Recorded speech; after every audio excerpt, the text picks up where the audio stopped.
ওখানে প্রকাশ্যে ক্ষমা চেয়ে এসছেন সেই ভিডিও ফুটেজ আমার কাছে আছে এবং আপনাদের কাছে অনেকের কাছেই থাকার কথা। যখন স্থানীয় মানুষ তাদেরকে জিজ্ঞেস করলো আমাদের কাছে কেন বিকাশ নাম্বার কিংবা ভোটার আইডি আপনারা চাচ্ছেন, তখন ওখানে জামাতের সংঘবদ্ধ কর্মীরা আমাদের দুইজন নেতাকর্মীকে তারা ওখানে প্রথমে প্রহার করে তাদেরকে আহত করে, সেখানে তাদের ঠোঁট এবং হাত ভেঙে যায়। নারী কর্মী বাসায় গিয়ে ভোটার আইডি সংগ্রহ এবং বিকাশ নাম্বার চেয়েছিল। সাথে সাথে তার বাড়ির কর্তা একজন পুরুষ ভাই বাসা থেকে যখন বের হয়ে নারী কর্মীকে প্রশ্ন করলেন যে আপনারা প্রচার কাজ আগে কেন করছেন কিংবা আচরণবিধি লঙ্ঘন করে আমার কাছে কেন ভোটার আইডি চাইছেন। ভোটার আইডি এমন একটা জিনিস, মানুষের পার্সোনাল একটা ইনফরমেশন থাকে।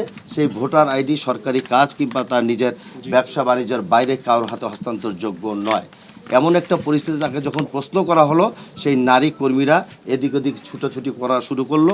পরবর্তীতে ওই নারী কর্মী তাদের স্থানীয় যিনি জামাতে ইসলামের আমির আব্দুল মতিন সাহেবকে কল করলেন এবং উনি পাশে ছিলেন।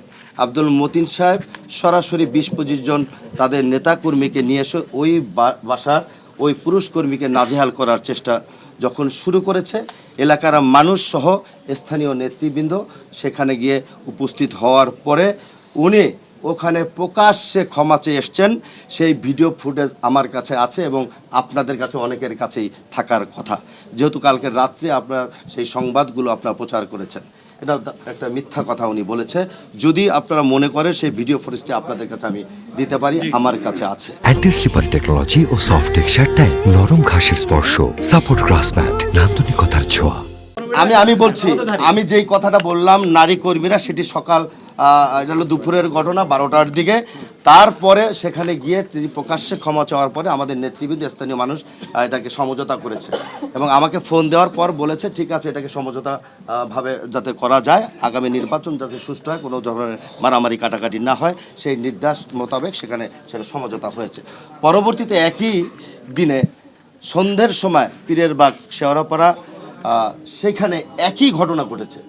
এই নারী এবং পুরুষ কর্মীরা তারা বাসায় বাসায় গিয়েছে, সেখানেও একই ধরনের ঘটনার পরে যখন স্থানীয় মানুষ তাদেরকে জিজ্ঞেস করলো আমাদের কাছে কেন বিকাশ নাম্বার কিংবা ভোটার আইডি আপনারা চাচ্ছেন, তখন ওখানে জামাতের সংঘবদ্ধ কর্মীরা আমাদের দুইজন নেতাকর্মীকে তারা ওখানে প্রথমে প্রহার করে তাদেরকে আহত করে, সেখানে তাদের ঠোঁট এবং হাত ভেঙে যায়।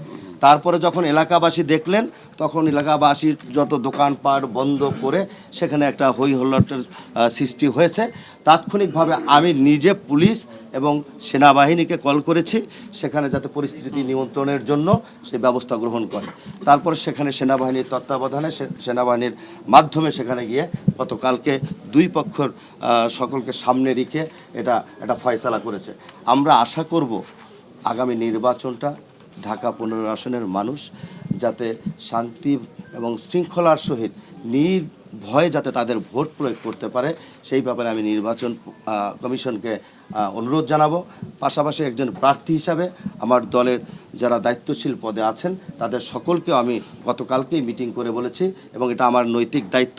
আমি একজন বিএনপির প্রার্থী হিসাবে, ধানের শীষের প্রতীকের প্রার্থী হিসাবে, যাতে আমার প্রিয় জনগণ ঢাকা 15 আসনের সাধারণ ভোটার এবং জনগণ যাতে করে সুন্দরভাবে নির্ভয়ে নির্বিঘ্নে গিয়ে ভোট কেন্দ্রে গিয়ে তার অধিকার যাকে খুশি তাকে ভোট দিয়ে সে নির্বাচিত করবে।